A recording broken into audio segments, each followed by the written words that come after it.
Hola, ¿qué tal amigos de Lo que la gente pregunta? Hoy cerramos un ciclo y lo vamos a hacer con números. ¿Qué nos gusta a nosotros más que los números? Las encuestas. Con uno de los mejores encuestadores del país, Alfredo Keller, presidente de Keller y Asociados. Acaban de salir números, están en el horno sacando los calenticos y de ello vamos a hablar. Muchísimas gracias, Alfredo, por acompañarnos en Lo que la gente pregunta. Tienes un trabajo reciente de investigación.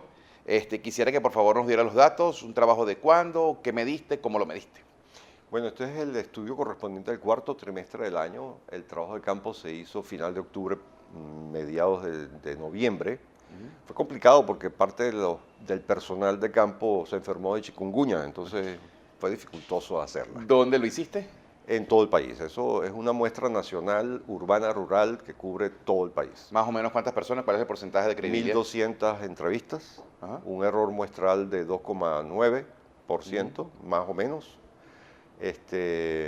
Así se cubre todo el país, por tanto todas las clases sociales, todas las ciudades y pueblos del país. ¿Qué buscaste medir? Mira, en esta encuesta, como todas nuestras encuestas, se divide en varios temas. Hay temas de análisis de entorno, es decir, seguimiento de cómo va la situación del país. Se evalúa los temas políticos, especialmente la gestión de gobierno. Se evalúa el sector privado como alternativa económica y otros temas coyunturales, pero en esencia es eso. Vamos a empezar al revés. En el sector privado, ¿qué midieron? Fíjate, hay datos muy importantes. Hay que asociarlo a los temas que estamos viviendo en Venezuela. Por ejemplo, el tema más importante es el tema de la escasez y el de la inflación. Son ambos temas de carácter económico. Por tanto, lo que tenemos que buscar son soluciones y alternativas a estos problemas graves. Encontramos que no hay credibilidad en las propuestas del gobierno. La mayoría de los venezolanos no cree que el gobierno esté en capacidad de resolver estos problemas. Que estos problemas además son muy graves y que no hay perspectiva de mejoría en el corto plazo. Eso lo saben los venezolanos y lo ven así. Frente a eso, entonces, la pregunta es, bueno, ¿cómo se resuelve este tema? Y tú encuentras cosas muy importantes que te explican por dónde van los tiros de los venezolanos hoy en día. Por ejemplo, fíjate, en esta pregunta hemos preguntado qué tan de acuerdo está usted con una propuesta, que es que el gobierno le devuelva a sus dueños originales las industrias que fueron expropiadas desde el año 2005 en adelante. Vemos que hay dos barras, una azul y una roja. La azul es los que están de acuerdo con esa medida, que es el 71% de los venezolanos, y los que no están de acuerdo son el 26%. Eso es en el cuarto trimestre. Eso es ahorita. ¿Cómo ha sido la evolución de ese a lo largo de los meses, a lo largo de los años, de esa tendencia? Es muy interesante porque resulta que cuando el gobierno del presidente Chávez comenzó la escalada de expropiaciones de manera masiva en el año 2005, después del referendo revocatorio del 2004, la mayoría de los venezolanos estaba de acuerdo con las expropiaciones. Teníamos cerca de un 52% de los venezolanos que les parecía bien que el gobierno controlase las industrias porque de esa manera suponían se abarataban los precios. Bueno, no se abarataron los precios, pero es que además se produjo escasez y pérdida de empleo. ¿Cuál es el porcentaje exacto a favor de que se devuelvan las empresas expropiadas? 71%. 71%. Ahora, Alfredo, no sé si en esa investigación ustedes miden el trabajo compartido entre trabajadores y empresarios, si esa figura está medida y si de alguna manera está recogida, porque había como las tres alternativas: la propiedad privada como tal, pura, la propiedad comunitaria entre trabajadores y empresarios y la del Estado. Sí, no está medido en este trimestre, pero lo hemos medido en otros. Esto comenzó cuando comenzamos a medirlo por allá en el 2006, mayoritariamente por una respuesta de empresas mixtas, que fueran parte privadas, parte públicas, en conjunción.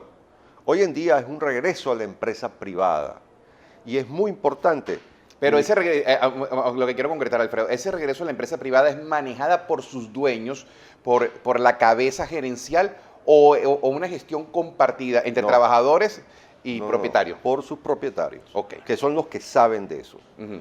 Fíjate, otro indicador que te está demostrando el cambio actitudinal que hay como reacción al fracaso de las políticas de expropiación es esta otra.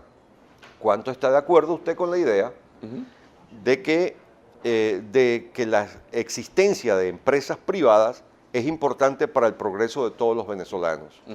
En este caso tenemos 81% de acuerdo con esa afirmación. O sea, 81% de gente de acuerdo con que la empresa privada tiene que existir.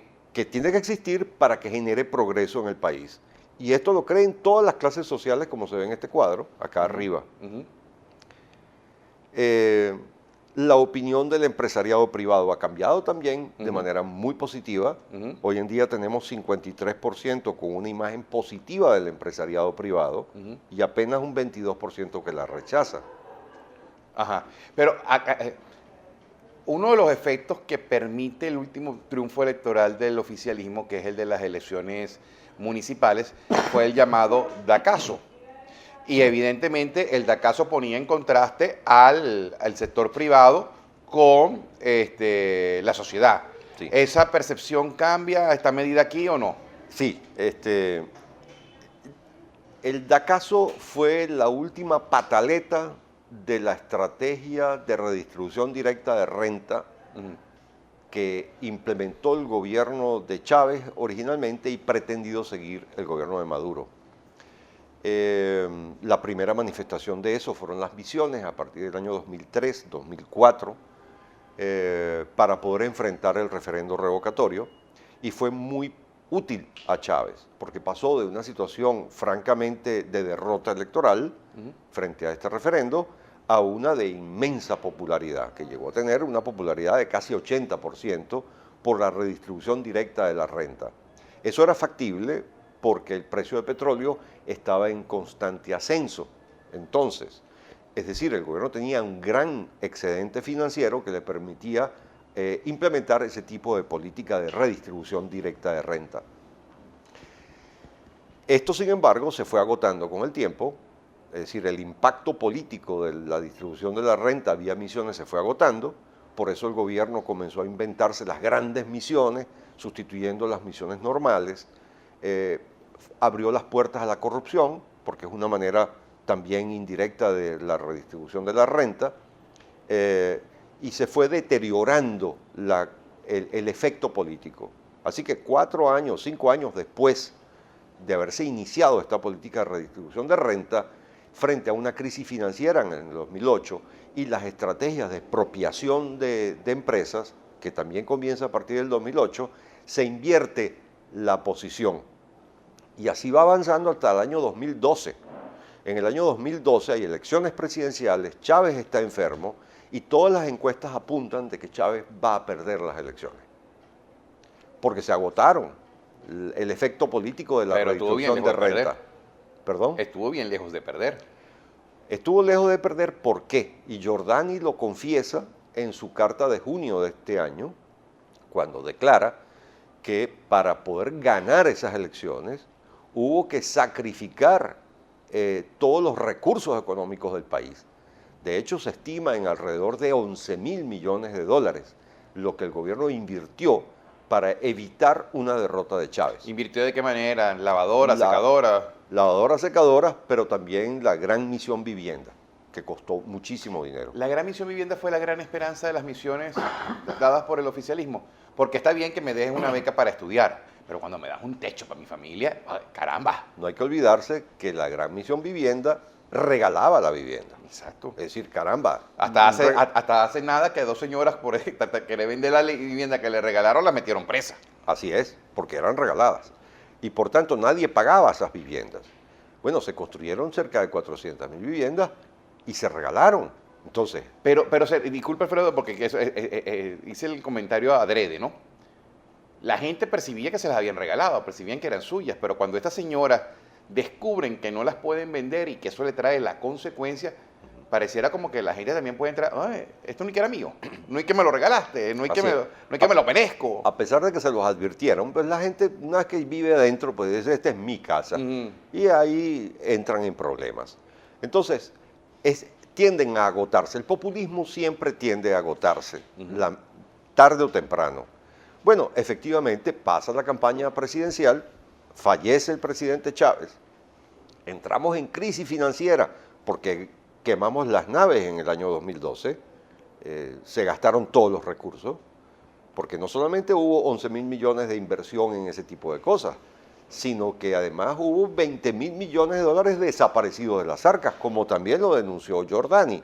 Es decir, que calcula tú, 31.000 millones de dólares desaparecidos de la capacidad de administración del Estado. Era inevitable que el Estado entrara en crisis. Esa crisis económica trató de compensarse, ya no había recursos propios, expoliando al sector privado, con el tema DACA, ¿sí? El DACazo, que no fue solamente DACA, fueron muchas empresas las cuales saquearon, porque eso fue un saqueo.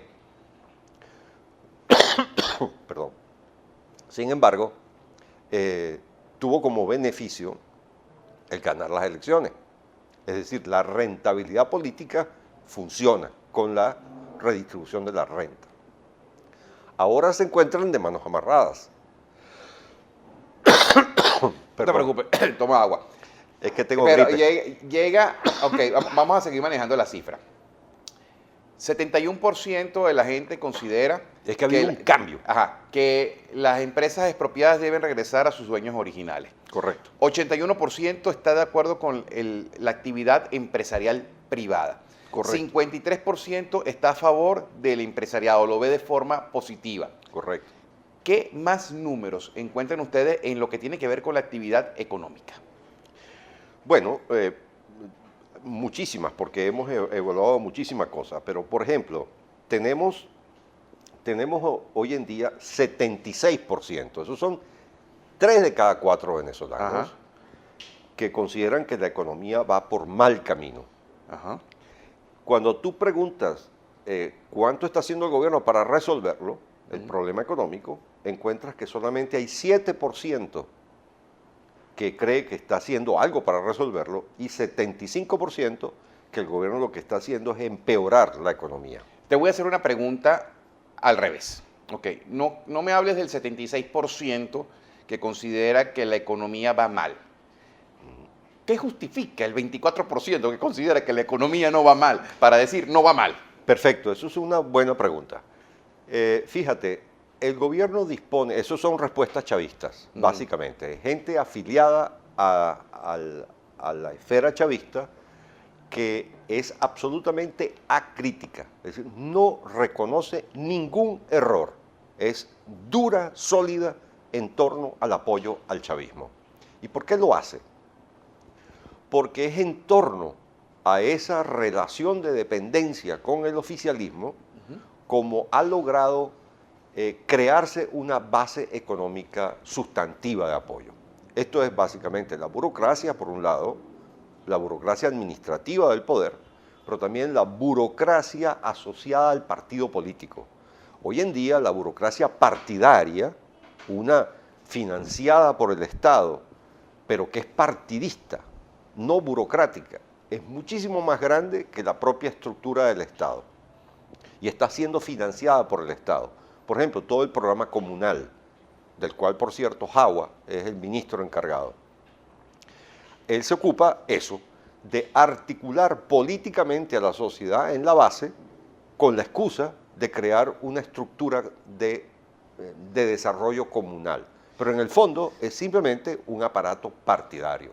Has mencionado dos temas que me llevan a una pregunta. Mencionaste la denuncia de Giordani, los reales que se desaparecieron, y acabas de mencionar el personaje Jagua. Correcto. ¿Está medido el tema de la corrupción? Sí.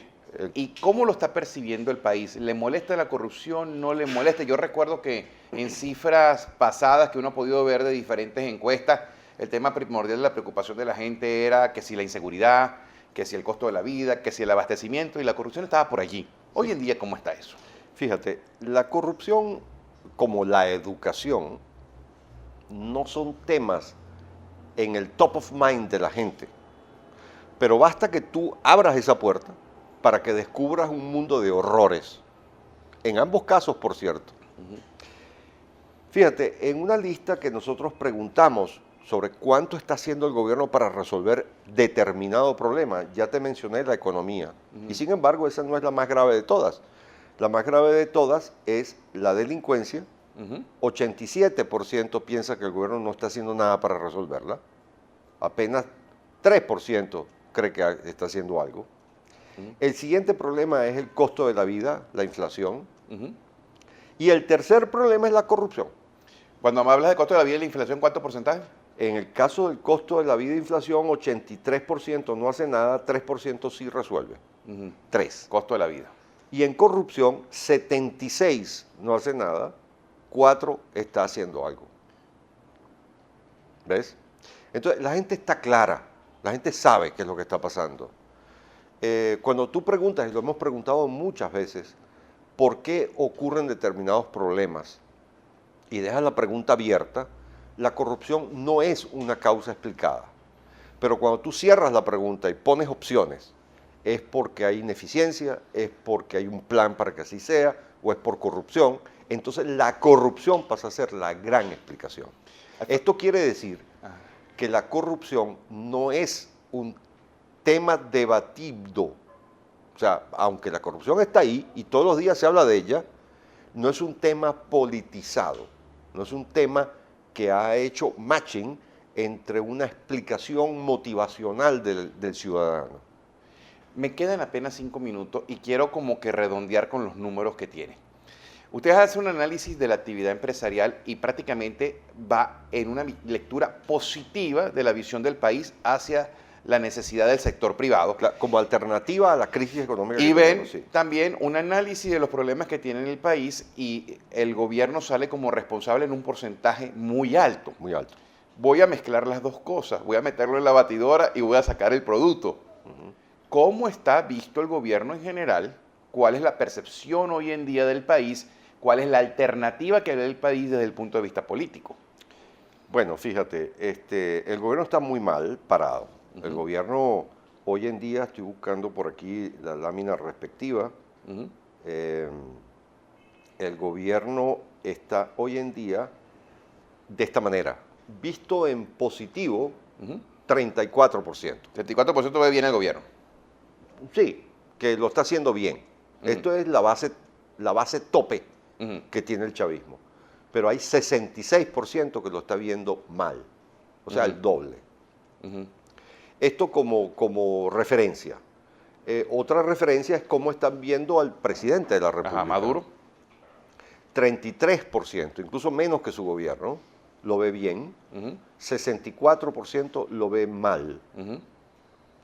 Y sigue su caída, por cierto. Ahora, alternativas para esto. Bueno, quizás para cerrar habría que referirnos a los escenarios electorales, es decir, si en este momento hubiera elecciones, ¿qué pasaría? ¿Verdad?